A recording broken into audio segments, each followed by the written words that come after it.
How is it going then, ladies and gentlemen? I hope you're all doing very well. Welcome back to another video here on our channel. I'm a FIFA analyst, and today we are bringing you some FIFA 22 Ultimate Team starter advice. When you load up for the first time on FIFA 22, what you should and what you shouldn't be doing. If you enjoyed the video, please do leave a like and subscribe to the channel. We do stream over on twitch.tv/FIFA Analyst Daily. So this is the screen that you're going to see when you load up on FIFA 22, but obviously with the FIFA 22 graphics and everything. So we're going to start off with the very most simple tips to start off with. This will be helpful if you are running a Road to Glory. You're not loading up any FIFA points or anything. You are going to go ahead and have your first team. It's going to be full of bronze players and a gold player or two, and that's pretty much it. When you are picking your lone player, which is actually very crucial, what you can do is you can see the ones that are selected, and then you can press back and you can go and have another look, try for another midfielder, attacker, until you find a player that you like. Think about here the nation that you've took. So I took English. I'm thinking Pogba. I want to go forward towards that Premier League route maybe. You may want to just go for a full nation. So you might go Spain and kind of go from there. It's a big part. Those 5 games really do actually matter quite a lot. So do think about that. Now, once you've done this, do go ahead and take a look over in kind of the current season. Have a look at the milestones and any basic kind of things that you can do. For example, like changing your club name, getting some chemistry links, swapping out a player, listing a player on the transfer market, buying a player from the transfer market. All of these can give you coins, boosters, waiting for match coins, all of that good stuff.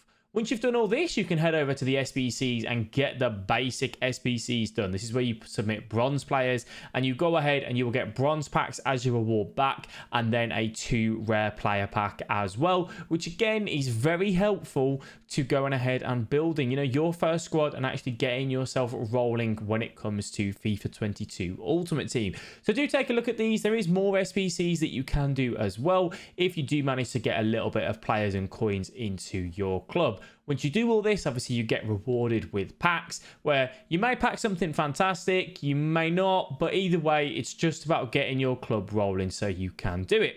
Now you've done all this, you've built a little bit of a squad, you've got some bronze players, some silver players, some gold players, whatever it may be. What do you want to do from here? You can go into the new division rivals. Everyone starts in Division 10.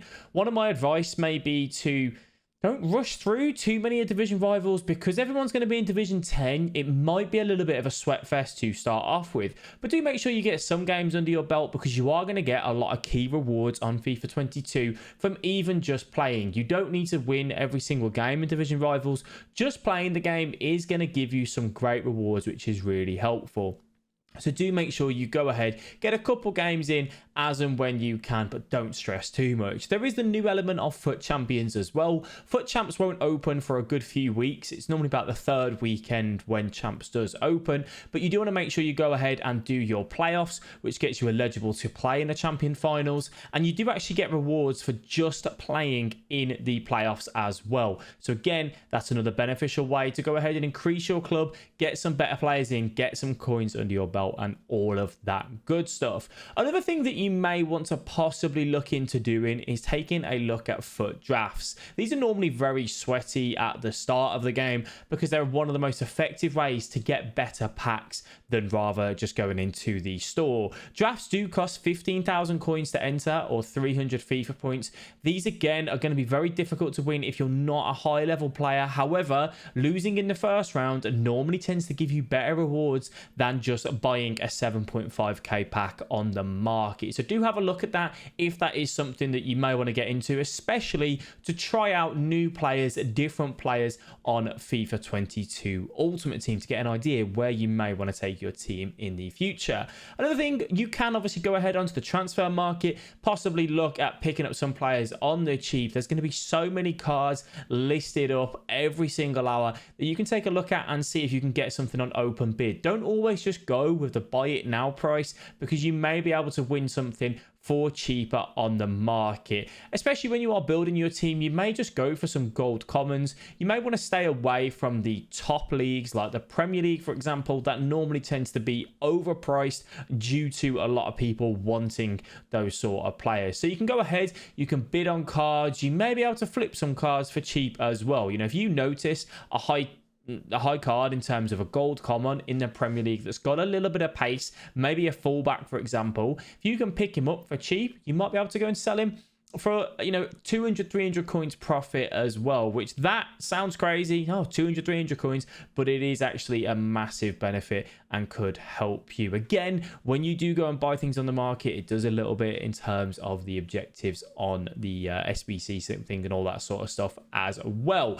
What some sort of generic advice now for you is, don't go changing your squad every day, right? You want to try and make changes as and when you are upgrading that particular player. So many people go and sell their whole squad to change from Premier League to French, from French to La Liga, whatever it may be. This loses coins. EA take a 5% tax for every single sale that you make on FIFA 22 Ultimate Team. So if you are doing this on a regular basis, you are literally throwing coins down the drain. So you only want to be selling a player if you are upgrading him. Let's say you're changing from Saint Maximin on the wing to Mane. You see that as an upgrade. That's when you should be changing it. Try not to chop and change too much, because again, you will be going ahead and losing those coins. At the start of the game, the crucial part as well is to make sure that you are playing your games and you aren't rage quitting. Obviously, it can be a little bit frustrating if you come up against a better player and a better team, but if you've got the match coin bonus on, you might be picking up over 1,000 coins per game, which is really beneficial to you when it's kind of your first few weeks on Ultimate Team. And obviously just leaving gives you a DNF modifier. Not a lot of players know if you rage quit games, you actually get less coins. So you normally get about 600 to 700 coins for a win in Ultimate Team. If you rage quit 10 games in a row, you might only get 200, 300 for your next game. So do try and stay in those games if you can.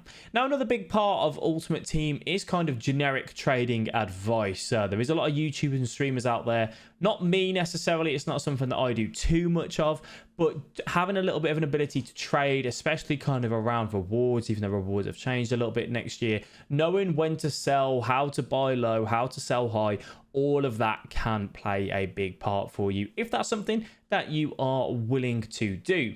Last but not least, there is the FUT Heroes that has been introduced into FIFA 22. If you pre-order the Ultimate Edition, you will be getting one of them guaranteed on the 1st of December. However, they are going to be quite new to FIFA 22 Ultimate Team at the start of the game when they initially do come out. If you do manage to pack a Heroes, or maybe you want to go and pick one up, do just be mindful, obviously, of their value, how many people are going to be using them, and obviously the links that they do have that they link to the specific league, which is obviously very beneficial when you are going ahead and building your squad.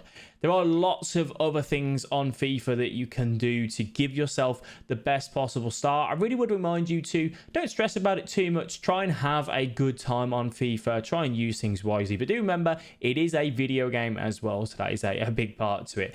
If you are going to spend FIFA points and you do want to go ahead and open some 7.5k packs, because those will be the best packs on the store at the particular time, you can do. I normally tend to advise to stay away from FIFA points just because they are not worth your money. However, if you are going to do this, normally the start of the game is the best time for you to open those packs, purely because, so let's say a Martial, for example, will sell for 50 to 100k, while in 2 to 3 months, he'll only be worth 20k. So it is kind of your best possible return on those FIFA points if you are going to do it. All right, so I hope this has helped. I hope you guys have enjoyed. If you're looking forward to FIFA 22, let me know down below in the comment section. Thank you all very much for watching. As always, it is greatly appreciated, and I'll catch you in the next video. Bye-bye.